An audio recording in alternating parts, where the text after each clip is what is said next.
People who live near Mount Tabor Park are worried the city is now considering selling a section of it. KOIN 6 has learned Commissioner Amanda Fritz plans to talk about the possibility of rezoning a section of the park at a meeting tomorrow night. Our Lisa Balick is looking into this and joins us live from the park in Southeast Portland. I can imagine a lot of people are talking about this, Lisa. Absolutely. In fact, I was surprised at how many people using the park who knew about it. Now, I'm at the area that it's at Southeast Salmon and 60th. The parcel of land we're talking about is right over there. See where that house that sits on it? That piece of land is at the center of all this.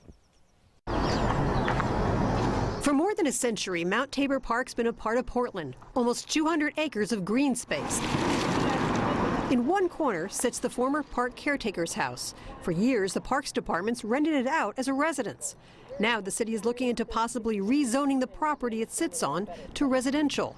Neighbors worry, though, it's a step towards selling off the land as the city looks for ways to find money. The rezoning would facilitate later sale. The step of rezoning, removing it from the protection of the open space zone and putting it into the classification of residential zone, is a pretty significant step that removes protections that parklands need, that green spaces need. Some neighbors fear it's a step down a slippery slope. Just chipping away at the park this particular piece has a house on it.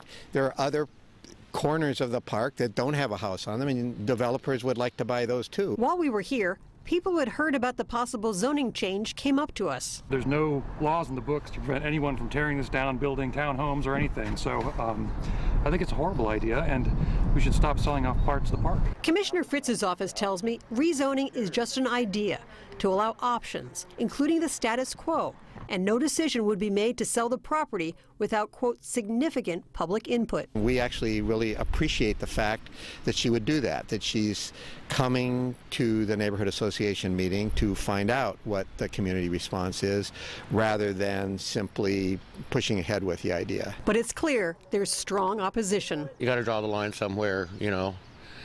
You're always talking about the future, but this is the future now. In fact, some people told me they think this could be made into a visitor center or education center here, but this, again, will all be talked about tomorrow night at a Mount Taborhood Association meeting. We'll be there as well. Live in Southeast Portland, Lisa Balick, KOIN 6 News. Yeah, we'll be sure to keep everybody updated, Lisa. Thanks. Hey.